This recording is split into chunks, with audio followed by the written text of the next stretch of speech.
welcome back to my playground of all things style, sewing, and vintage.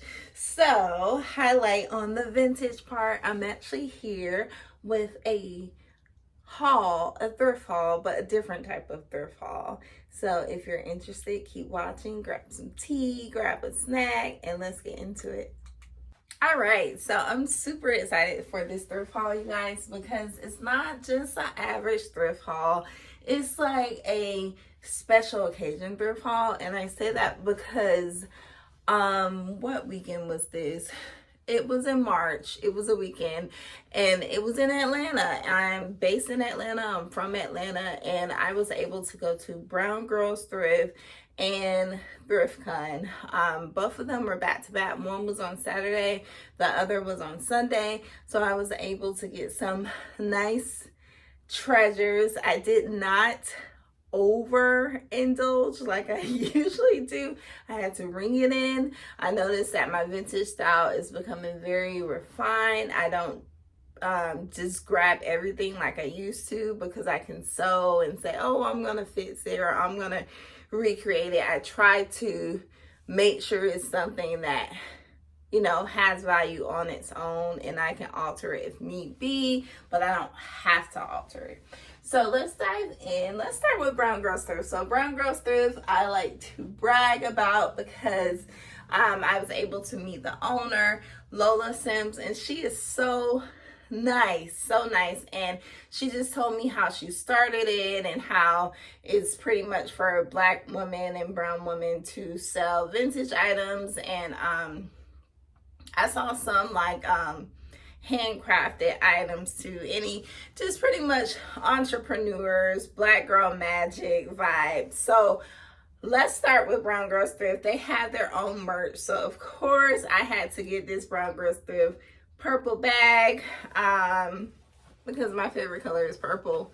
Love it. I also got this for free from her. She actually threw it in my bag, so I love that color too. It's like a teal color, and inside of this bag I have the Brown Girls Thrift hat. So I'm just gonna be Brown Girls Thrift all day. So let's dive into the actual products that I got. So let me see if I can find her bag. So let's start with Pretty Dope. Oh, Pretty Dope Box, but her name is Pretty Dope Dia. I'll have to tag her in here. Came in this pretty bag. She makes similar to what I want to do. She has like a lot of things that have images of just Black excellence on them. So I had to get these coasters. If you can see, that's Malcolm X, the legend.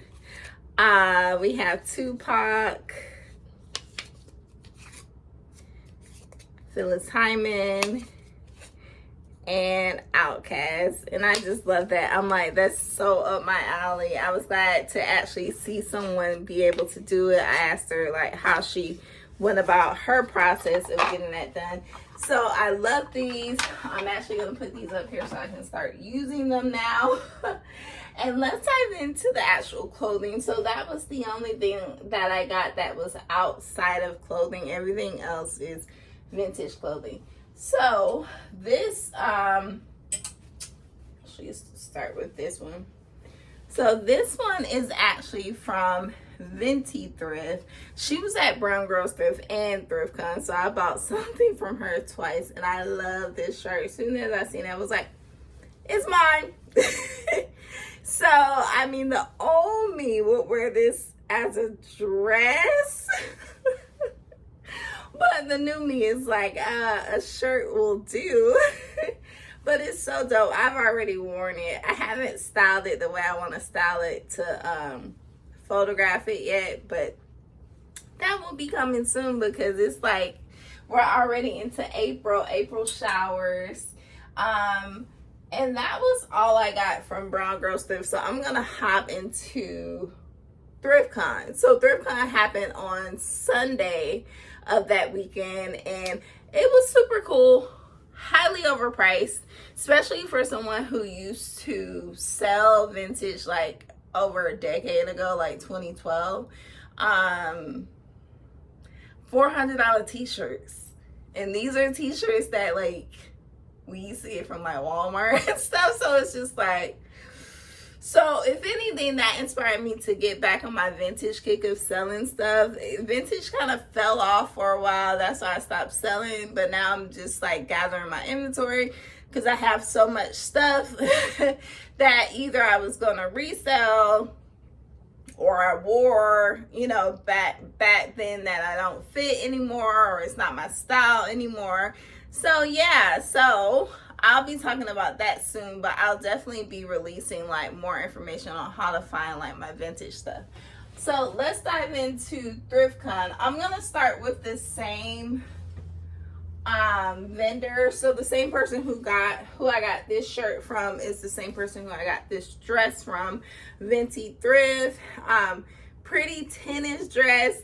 The only thing about ThriftCon is very few vendors had like an actual like makeshift dressing room, so I wasn't able to try this on.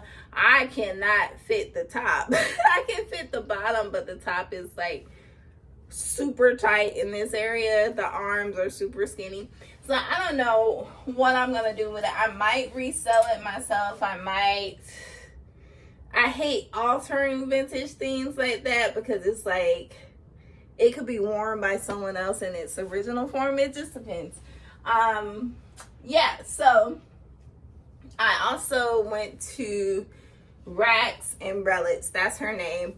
Loved her stuff. Like Rats and Relics was on it. And I guess because it's more similar to my style, like super quirky, bright, mostly 80s. You know, when I can find 20s and 40s stuff, which is very rare. That's more so my style. But the stuff that's more accessible to me that I like is 80s for the most part. So we have this pretty cardigan right here. So cute. See that? And look at the back of it, you guys.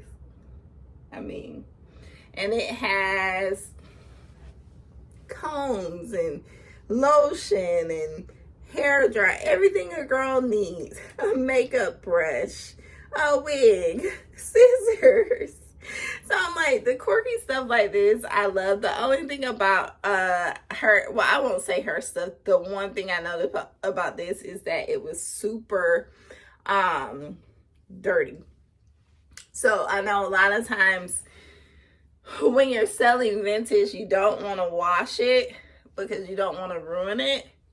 But if you grew up in my household, like my mom literally will wash anything. She washed shoes.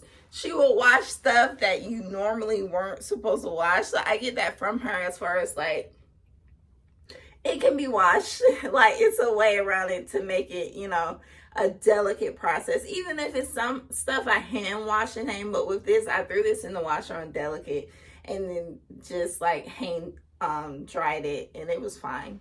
And it used to be like tan. Now it's more like a cream, you know, and I knew that was dirt. So at least it's clean now. All right, and the last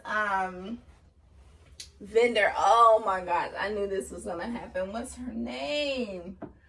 I'm gonna have to add the name of this reseller because I can't remember it. But she was the only one I saw that had a dressing room. So that's why I was like, okay, it's because I can actually try it on. So it's this dope denim classic jumper dress. It has buttons all the way down the sides. Yeah, they're inside out because I washed this too. And the only thing that was wrong is it's missing a button. Of course, that didn't turn me off because I can just sew a button on there. If anything, I'll probably change out the buttons if I'm in the mood. It just depends. So yeah, she was good, and she gave me a discount because it was like a button missing, which was okay with me. But yeah, that's it. That's my brown girl stuff and ThriftCon haul. I hope you enjoyed it. Some of you probably went there. I'm like, I wish I could have saw some of my YouTube friends or Instagram friends there, but it was so many people. Who knows who was there? If you have any comments, make sure you comment below. Don't forget to like, comment, and subscribe, and share as well. And I'll be back with another one soon. Until next time.